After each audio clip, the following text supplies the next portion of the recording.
అందరికీ నమస్కారం. జై శ్రీరామ్, జై జై శ్రీరామ్. ఓం సరస్వత్యై నమః. గురుర్బ్రహ్మ గురుర్విష్ణుః గురుదేవో మహేశ్వరః గురు సాక్షాత్ పరబ్రహ్మ తస్మై శ్రీ గురవే నమః. శ్రీరామ రామ రామేతి రమే రామే మనోరమే సహస్రనామ తత్తుల్యం రామనామ వరాననే. మనం ముందు సర్గలు త్రిశంకుని యొక్క అభ్యర్థన మేరకు విశ్వామిత్రుడు నిన్ను సశరీరముగా స్వర్గమునకు పంపెదను అని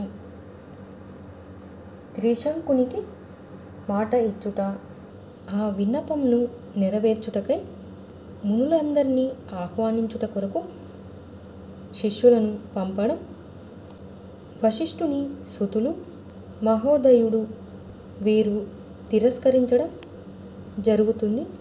అప్పుడు తన ఆహ్వానంను తిరస్కరించినందుకు విశ్వామిత్ర మహాముని వశిష్ఠుని సుతులను మహోదయుని శపించడం జరుగుతుంది. రామాయణము బాలకాండము 60వ సర్గము. విశ్వామిత్రుడు త్రిశంకువును స్వర్గంనకు పంపుట, ఇంద్రాదులు అతనిని స్వర్గంన ప్రవేశింపనీయక త్రోసివేయుట, విశ్వామిత్రుడు త్రిశంకువు కొరకు మరి ఒక స్వర్గమును సృష్టించి అందు అతనిని నిలుపుట.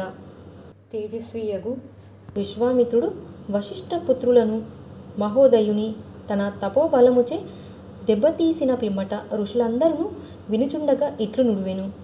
త్రిశంకువు అను పేరుతో సుప్రసిద్ధుడైన ఇతడు ఇక్ష్వాకు వంశజుడు, ధార్మికుడు, దానశీలుడు, పూర్వము క్షత్రియ రూపంన ఉన్నవాడు, ప్రస్తుతము శాపకారణముగా చండాల రూపంను పొందియున్నవాడు. అట్టి ఇతడు సశరీరముగా స్వర్గంనకు చేరి దానిని వశపరుచుకొనవలయునను కోరికతో నన్ను ఆశ్రయించెను. యజ్ఞ ప్రభావంన ఇతడు తన ఈ శరీరముతోడనే స్వర్గమునకు చేరునట్లుగా మనము ఒక క్రతువును నిర్వహింపవలెను. అచ్చట చేరియున్న ధర్మజ్ఞులైన ఋషులందరూ విశ్వామిత్రుని మాటలను విని తమలో తాము ఇట్లు అనుకొనిరి. కుశిక వంశజుడైన ఈ విశ్వామిత్ర ముని ముక్కోపి, ఆయన చెప్పినట్లుగానే చేయుదము, వెనుకాడవలదు. పూజ్యుడైన ఆ మహర్షి నిప్పు వంటి వాడు, ఆయనకు కోపము వచ్చినచో శపింపగలడు. అందువలన యజ్ఞమును నిర్వహింతము. విశ్వామిత్రముని తేజ ప్రభావమున ఇక్ష్వాకు వంశము వాడైన ఈ త్రిశంకువు సశరీరుడై స్వర్గంనకు చేరునట్లు క్రతువును నడుపుదము. అందరూ తమ తమ పనులను ప్రారంభించుదురుగాక. మహర్షులందరూ తమలో తాము ఇట్లా అనుకొని తమ తమ పనులను చేయసాగిరి. మహా తేజస్వియగు విశ్వామిత్రుడును ఆ క్రతువునకు యాజకత్వంను వహించెను. వేద మంత్రములను బాగుగా నేర్చిన ఋత్విజులు క్రమముగా మంత్రయుక్తముగా కల్పోక్త ప్రకారము విద్యుక్తములైన సమస్త కర్మలను ఆచరించిరి. అంతటా మహా తపస్వి అయిన విశ్వామిత్రుడు చాలా కాలము మంత్రములను ఆవృత్తి చేయుచు యజ్ఞ ఆవిర్భాగములను స్వీకరించుటకై సకల దేవతలను ఆవాహనము చేసెను. కానీ అప్పుడు ఆహుతులైన దేవతలెవ్వరునూ ఆవిర్భాగములకై రారైరి. అంతటా విశ్వామిత్ర మహాముని కోపముతో ఊగిపోవచ్చు స్రువమును పైకెత్తి దేవతలు రానందులకు మండిపడుచు త్రిశంకువుతో ఇట్లు నుడివెను. ఓ నరేంద్ర, నా తీవ్ర తపశ్శక్తిని చూడుము. ఇదిగో నా తపః ప్రభావమున సశరీరముగా నిన్ను స్వర్గమునకు పంపెదను. ఓ రాజా, దుర్లభమైన స్వర్గమును సశరీరుడవై చేరుము. రాజా, నేను పెక్కు కష్టముల కోర్చి సంపాదించిన తపఫలము ఏమాత్రము ఉన్నను.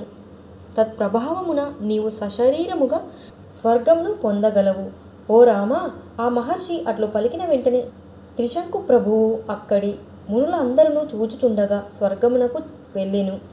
స్వర్గలోకమునకు వచ్చిన త్రిశంకువును చూచి ఇంద్రుడు సర్వదేవతల సమక్షమున ఆయనతో ఇట్లు వచించెను. ఓ త్రిశంకు, మరలి పొమ్ము. మూర్ఖుడా, నీవు గురువుచే శపింపబడితివి కనుక స్వర్గవాసమునకు అనర్హుడవు. తలక్రిందులుగా భూమిపై పడిపొమ్ము. దేవేంద్రుడు ఇట్లు తన స్వర్గ ప్రవేశమును నిరోధింపగా త్రిశంకువు రక్షింపుము రక్షింపుము అని తపోధనుడైన విశ్వామిత్రునకు మొరపెట్టుకొనుచు దివి నుండి భూమికి పడిపోవుచుండెను. అంతటా దైన్యంతో తనకు మొరపెట్టుకొనుచున్న త్రిశంకు వచనములను విని కౌశికుడు మిక్కిలి క్రుద్ధుడై ఆగుము ఆగుము అని అతనితో పలికెను. పిమ్మట తేజస్వి అయిన విశ్వామిత్రుడు తన చుట్టూను ఋషులు చేరియుండగా మరి ఒక సృష్టికర్తయ అనునట్లు దక్షిణ మార్గమున నుండునట్లుగా మరి ఒక సప్తర్షి మండలమును సృజించెను. మహాయశస్వియు మునులచే పరివృతుడును అయిన విశ్వామిత్రుడు క్రోధావేశపూరితుడై దక్షిణ దిశయందు మరి ఒక సప్తవిశంతి నక్షత్ర మండలంను ఏర్పరచెను. ఈ విధముగా నక్షత్ర మండలంను సృజించిన పిమ్మట క్రోధాతిరేకముతో బుద్ధి వైపరీత్యమునకు లోనైన విశ్వామిత్రుడు నేను సృష్టించిన ఈ స్వర్గమునకు మరి ఒక ఇంద్రుని సృజించెదను, లేదా ఆ స్వర్గమును ఇంద్రరహితముగా చేసేదను అని పలుకుచు క్రోధోద్రేకముతో ఇతర దేవతలను సృష్టించుటకు పూనుకొనెను. ఈ కృత్రిమ స్వర్గమున త్రిశంకువే ఇంద్రుడు, అతని పరివారమే అనుచరులే దేవతలు. అప్పుడు సమస్త ఋషులు సురాసురులు సంభ్రమాశ్చర్యములకు లోనై మహాత్ముడగు విశ్వామిత్రుని శాంతపరచుచు ఇట్లు నుడివిరి. ఓ తపోధన మహానుభావ, ఈ త్రిశంకువు ప్రభువు గురువుచే శపింపబడెను కనుక ఇతడు సశరీరముగా స్వర్గమును చేరుటకు అనర్హుడు. ఆ దేవతల మాటలను విన్న పిమ్మట విశ్వామిత్ర మహాముని వారితో ఒక ముఖ్య విషయమును ప్రస్తావించెను. ఓ దేవతలారా, మీకు శుభమగును గాక. ఈ త్రిశంకు మహారాజును సశరీరముగా స్వర్గమునకు పంపెదను అని ప్రతిజ్ఞ చేసియుంటిని. ప్రతిజ్ఞాభంగమునకు ఒడికట్టజాలను. ప్రస్తుతము ఈ త్రిశంకువు సశరీరుడైయున్న అంతరిక్ష ప్రదేశమే ఆయనకు శాశ్వత స్వర్గమగును గాక. నేను సృష్టించిన నక్షత్రములన్నీయును స్థిరముగా నుండును. లోకములు అన్నీయును నిలిచియున్నంత వరకు నేను సృజించిన వస్తువులన్నీయును శాశ్వతముగా నుండును. అందులకు సమస్త దేవతలు అనుమతింతురుగాక. విశ్వామిత్రుడు ఇట్లు పలుకగా దేవతలు ఆ మునితో ఈ విధముగా నుడివిరి.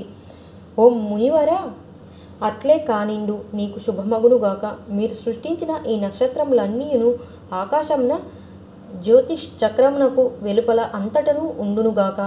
ఆ నక్షత్రముల మధ్య ప్రకాశించుచు దేవతలతో సమానుడైన గురువునకు ఉనర్చిన అపచార ఫలితముగా త్రిశంకువు అధోముఖుడై యుండుగాక.